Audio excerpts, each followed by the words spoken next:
भीख मांग रहा हूँ, अल्लाह रसूल की जिंदगी वाली पाक जिंदगी अपना लो। ये गंदी जिंदगी, ये मगरिब की काली तहजीब, ये मगरिब की बेहया जिंदगी, ये बॉयफ्रेंड, ये गर्लफ्रेंड कल्चर, ये गंदे अंडे हैं, ये उबले हुए गटर हैं, ये उबलते हुए गटर हैं, ये नाच गाने की महफिलें, ये थरकते हुए बदन और ये खनखनाते हुए जाम, ये बेहया आवारा जवानियां, ये गलाजत है, ये गलाजत है, ये गंदगी है, ये उबलता हुआ गटर है, उबलता हुआ गटर है। आ जाओ, वापस आ जाओ अल्लाह के महबूब की पाक जिंदगी, अल्लाह के महबूब की पाकीज़ा जिंदगी, अल्लाह के महबूब का रोशन रास्ता, अल्लाह के महबूब का आलीशान दीन, अल्लाह के महबूब का मुबारक पैगाम, अल्लाह के महबूब की खूबसूरत सीरत, जो सूरत में भी आला, जो सीरत में भी आला, जो सिफात में भी आला, जो इल्म में आला और अफजल और अजमल और अकमल और ऐज़ और अजल और अदम और आसन और अबहा और अनवर और आसन जाएंगी, पर मेरे नबी के जलवे खत्म नहीं हो सकते। और तुम्हारे लिए माँ इतना नहीं रोई जितना तुम्हारा नबी रोया, तुम्हारे लिए बाप इतना नहीं थके जितना तुम्हारा नबी थका, तुम्हारे लिए माँ इतना नहीं जागी जितना तुम्हारा नबी जागा, तुम्हारे लिए बाप ने इतने पापड़ नहीं बेले जितना तुम्हारे नबी ने पापड़ बेले। रो रो रो 23 बरस ऐसे नीर बहाए, ऐसे नीर बहाए कि मक्के के काले पहाड़ों ने भी उन्हें जज्ब किया और मदीने की सख्त मट्टी ने भी उन्हें जज्ब किया, और आपकी आहों और सिस्कियों से जजीरतुल अरब आज भी मामूर है। जाओ तो कभी ताइफ के पहाड़ों से पूछो कि यहाँ कैसे पत्थर पड़े थे और कैसे खून बहा था और कैसे उसकी दुखी फरियाद ने अल्लाह के अर्श को हिलाया था। अल्लाहुम्मा अश्कु इलैका ज़ौफ़ क़ुव्वती व क़िल्लत हिलती व हवानी अलन नास। ऐ मेरे मौला, तूने मुझे किनके हवाले कर दिया?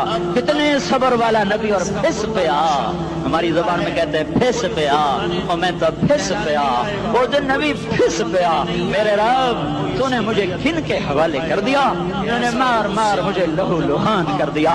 तो इतने गिले करने के बावजूद भी ये नहीं कहा कि इनको बर्बाद कर दे। जिब्रील आ गया, पहाड़ों का फरिश्ता आ गया, इजाजत दें या रसूल अल्लाह, इन्हें अभी सुरमा बना दिया जाएगा। नहीं नहीं, ये नहीं ईमान लाते तो इनकी नस्ल ही ईमान ले आएगी।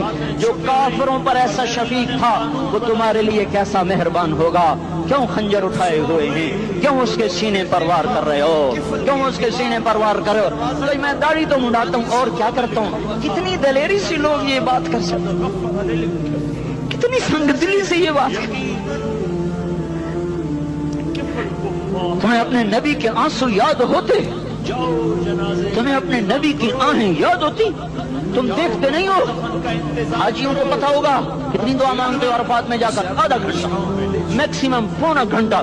इस साल मैंने बड़ा जोर लगाया, 55 मिनट। घंटा मैं नहीं पूरा कर सका, 55 मिनट तुम्हारे नबी ने तुम्हारे लिए ऊंटनी पर बैठकर अप्रैल की धूप में ऐसे हाथ रख के 6 घंटे दुआ की है।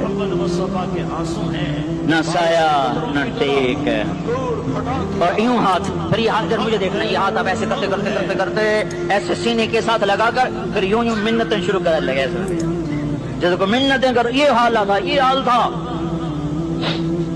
या तो तुम्हें तुम्हारे नबी की जिंदगी का पता ना होता, या तुम्हें उसकी सीरत का पता ना होता, या तुम्हें उसकी पसंद ना पसंद का पता ना होता, तो फिर मैं कहता हाँ तुम भटके हुए राही हो, तुम बेनिशान मंजिल के मुसाफिर हो, तुम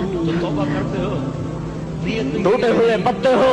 टूटे हुए पत्ते की कोई मंजिल नहीं होती, बगुले में उड़ जाने वाले कागज की कोई मंजिल नहीं होती, कटी पतंग का कोई निशान मंजिल नहीं होता। जाओ तुम भी कटी पतंग बनो, टूटा हुआ शौक से पत्ता बनो, उड़ता हुआ बगोले में कागज बनो, पर नहीं।